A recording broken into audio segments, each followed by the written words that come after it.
When James Naismith hung a peach basket in 1891 so his students at the Springfield, Massachusetts YMCA could play the first game of basketball, he couldn't possibly have known the millions of lives the sport would touch. That it would become the basis of a professional league worth billions of dollars, or that it would join soccer as one of the world's true global games. And the connective tissue that binds everyone who's ever devoted a part of his or her life to the sport of basketball, spanning generations and continents, is the love of the game. Irvin Magic Johnson, President of Basketball Operations, Los Angeles Lakers, 3-time NBA MVP. I fell in love with basketball watching games with my dad in the living room. I was 3 or 4 years old, him cheering for the Philadelphia 76ers. Wilt Chamberlain was his favorite player. I would go out and practice Wilt's ugly finger roll and try to be the Big Dipper. And ever since that moment, I just had to have a ball in my hand. LeBron James, 4-time NBA MVP. When I was 4 or 5 years old, I started playing on a crate. We cut the bottom out, nailed it to the light pole, me and my friends. No backboard, so every shot had to go straight in or you didn't make it. And I remember that joy, playing on the street, cars interrupting our game, the ball going into the woods. Playing basketball, that did something to me.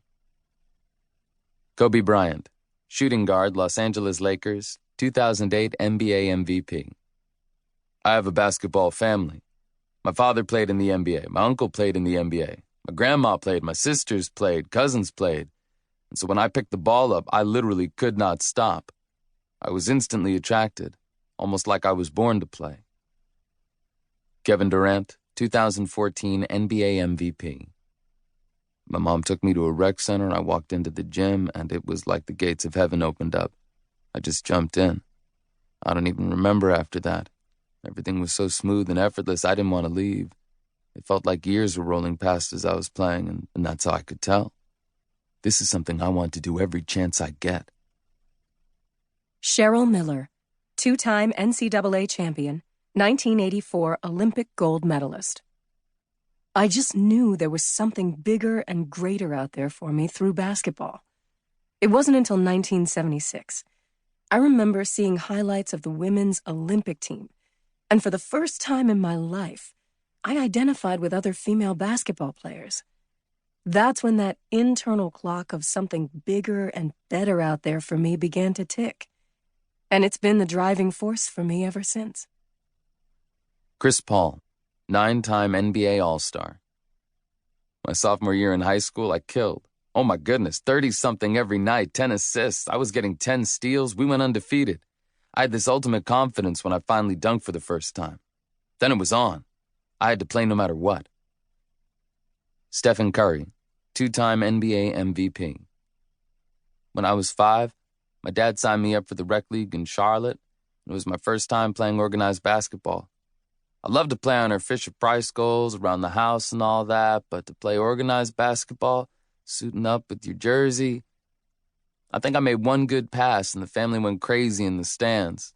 That's the first moment I knew I loved the game. Steve Nash, point guard, Dallas Mavericks and Phoenix Suns, 2-time NBA MVP. I fell in love with it from the time I was 13 till I was 41. Almost every day in that 28-year period, there would be me, a ball, and a hoop, and I would practice. I would try to master my craft, and it was also very meditative and therapeutic. It was an extremely exciting and creative place for me. That feeling of being on my own in my imagination, having this burgeoning obsession, it's something I never lost. Every day, my own world, me, the ball, and the hoop. I could imagine and conjure and create, and that was at the heart of it all. Jerry West, shooting guard, Los Angeles Lakers, 14-time NBA All-Star. Where I grew up, there was really nothing to do. And I've always felt that the greatest thing a person can have is an imagination. When I picked that ball up, I was the referee, the timekeeper. If I missed 3 times in a row, I'd find a way to put a second back on the clock. When I was a little boy, that's where my satisfaction came from. I could use my imagination to be the hero of every game.